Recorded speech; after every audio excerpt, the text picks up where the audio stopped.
नमस्कार दोस्तों, स्वागत है आपका अपने चैनल ज्ञान भक्ति चैनल में। आज की वीडियो में हम आपको बताएंगे कैसे तुलसीदास जी ने अपनी पत्नी का परित्याग किया और कैसे उन्हें भगवान श्री राम उनसे मिलने आए।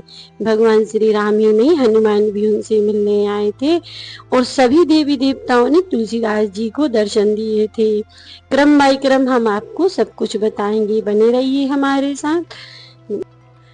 एक समय की बात है कि जब तुलसीदास जी की शादी रत्नावली से हो गई थी, तो वह उनके प्यार में और उनकी रूप पर अत्यंत ही मोहित हो गए थे और उनको 24 घंटा रत्नावली के अलावा और कुछ भी नहीं दिखता था। वह भगवान के ध्यान से उनका ध्यान हटता जा रहा था और रत्नावली में उनका ध्यान लगता जा रहा था। अब तो पूर्ण रूप से तुलसीदास जी रत्नावली के ही हो गए थे। उनसे एक पल की दूरी भी उन्हें बर्दाश्त नहीं होती थी। रत्नावली एक बार अपने मायके चली गई, तब तुलसीदास जी उनके बिना नहीं रह पाए और उनसे मिलने के लिए ही आधी रात को निकल गए। घनघोर बारिश हो रही थी। रात के अंधेरे में ही तुलसीदास जी अपनी पत्नी के मुंह में निकल पड़े और उन्होंने देखा कि एक यमुना जी में एक लाश जा रही थी, तो उन्हें लगा यह कोई नाव की लकड़ी की नाव है और वे उस पर ही चढ़ गए और उसके सहारे वे यमुना पार कर गए। वहां पर जाकर देखा जब रत्नावली के सारे घर वाले सो गए थे, ससुराल का दरवाजा बंद हो चुका था, तब भी उन्होंने हार नहीं मानी और उन्होंने खिड़की से जाने की सोची। खिड़की पर चढ़ने की वह कोशिश करने लगे तो वह नहीं चढ़ सके। फिर वहां पर एक सांप दिखा और उसी ही वो रस्सी समझकर चढ़ गए। रत्नावली के प्रेम में वे इतने अंधे हो चुके थे कि उन्हें कुछ भी गलत नहीं दिखाई देता था। सांप को रस्सी पकड़कर जब तुलसीदास जी रत्नावली के कमरे में पहुंचे खिड़की के द्वारा, तब देखा रत्नावली सो रही थी और उन्होंने उन्हें जगाया। तब रत्नावली आश्चर्यचकित हो गई और उन्होंने पूछा कि तुम इतनी रात में कहां से आए हो। तब उन्होंने सारा वृत्तांत सुनाया कि वह कैसे आए हैं। रत्नावली कहने लगी कि आपके प्रेम को धिक्कार है, जो आप अपने प्राणों की बिना परवाह किए हमसे मिलने इतनी रात में यहाँ चले आए हो। जितना प्रेम तुम इस नश्वर शरीर से करते हो, यदि इतना प्रेम तुम भगवान से करते तो शायद तुम्हारा कल्याण हो जाता। यह सुनकर तुलसीदास जी हैरान हो गए। तब रत्नावली फिर कहने लगी, लाज न लागत आपको द्वारे आयो साथ, धिक धिक ऐसे प्रेम को कहा कहूँ मैं नाथ। यह श्लोक रत्नावली ने बोला और तुलसीदास जी की आंखें खुल गईं। तब उन्होंने उसी समय अपनी पत्नी का परित्याग कर दिया और वह खिड़की के बाहर से, जहां से वो अंदर आए थे, वहीं से बाहर निकलकर उसी दिन से अपनी पत्नी को त्याग कर संन्यास ले लिया, वैराग्य धारण कर लिया। अब तो तुलसीदास जी भगवान में मगन रहने लगे। उन्हें न घर की सुध न पत्नी की सुध रहती थी। तुलसीदास जी भगवान की कथाएं कहने लगे और वह वाराणसी में रहने लगे।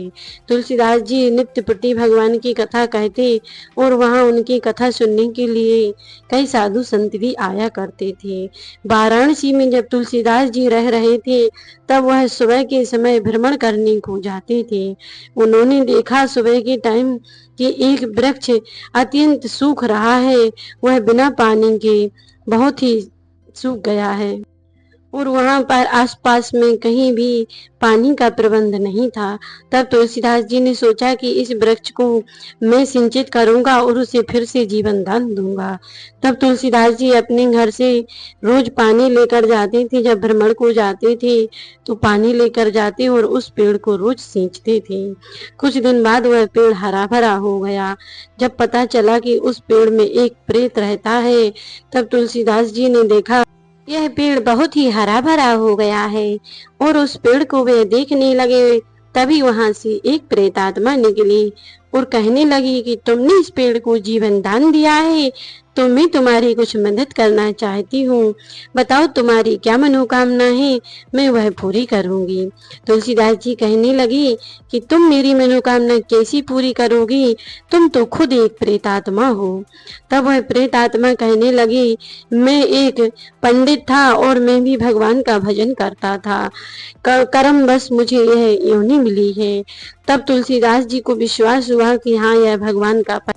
तब तुलसीदास जी ने कहा कि मुझे भगवान श्री राम से मिलना है। तब प्रेत आत्मा कहने लगी कि इतने सक्षम तो हम नहीं हैं कि भगवान से तुम्हें मिला सकें, लेकिन हाँ, मैं तुम्हें मिलने का तरीका बता सकता हूँ कि भगवान तुम्हें कैसे मिलेंगे। तब तुलसीदास जी ने कहा, बताओ।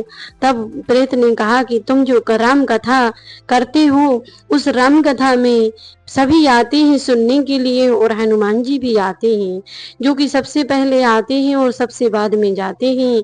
तुम उन्हें पकड़ लेना, वो हनुमान जी श्री राम भक्त हैं और वह तुम्हें हनुमान जी श्री राम जी का पता बता देंगे, उन्हें राम जी से तुम्हें मिलवा देंगे।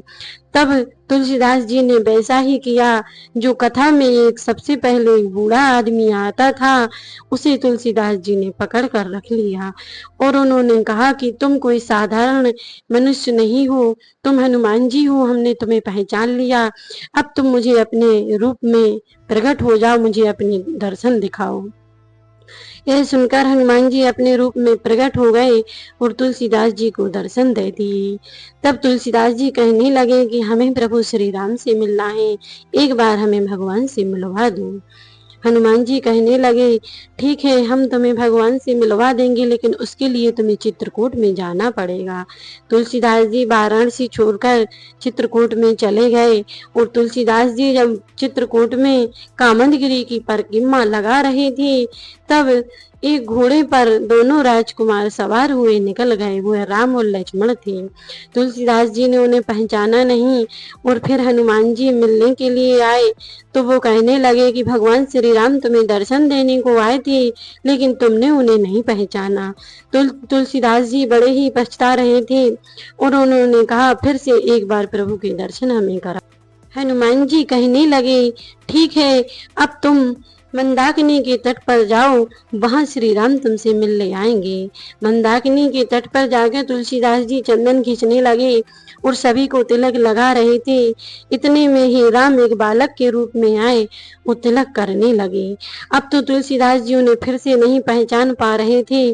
तब हनुमान जी ने आकर एक पेड़ पर बैठकर कहा कि चित्रकूट के घाट पर भई संदन की भीड़, तुलसीदास चंदन घिसे तिलक देत रघुवीर।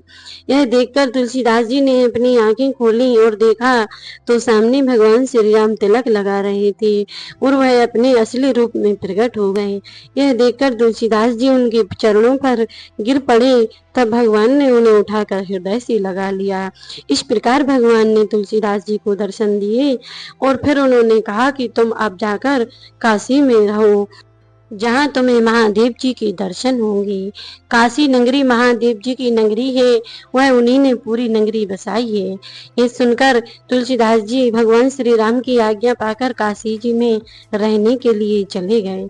एक समय जब तुलसीदास जी रात के समय निद्रा में थे, तब भगवान महादेव पार्वती ने आकर उन्हें स्वप्न दिया और कहा कि तुलसीदास, तुम रामायण की रचना करो। इस कलिकाल के पापों को नाश करने के लिए रामायण की रचना अत्यंत आवश्यक है और मैं तुम्हें आशीर्वाद देता हूँ और वरदान भी देता हूँ कि तुम्हारी रामायण की रचना करने से कलिकाल के समस्त पापों का नाश होगा और समस्त घर घर में उसका रामायण का पूजन होगा। ऐसा कहकर भगवान भोलेनाथ अंतर ध्यान हो गए। जब तुलसीदास जी की नींद खुली, तब उन्होंने देखा कि वह महादेव ने मुझे सपने में आकर रामायण लिखने के लिए बोला है।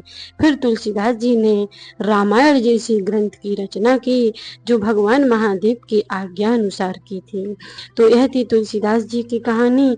आपको कैसी लगी हमें कमेंट करके ज़रूर बताइएगा और कमेंट बॉक्स में जय श्री राम ज़रूर लिख देना। और यदि यह कहानी आपको पहले से भी पता हो तो भी हमें कमेंट करके बता देना। मिलती है नेक्स्ट वीडियो में। नेक्स्ट वीडियो में हम आपको बताएंगे कि तुलसीदास जी भगवान श्री कृष्ण से कैसे मिले थे। तो और तुलसीदास जी ने अपने ज्ञान की गंगा इस कलिकाल में कैसे फैलाई, यह भी हम आपको बताएंगे। तब तक के लिए जय श्री कृष्णा, राधे राधे, जय श्री राम।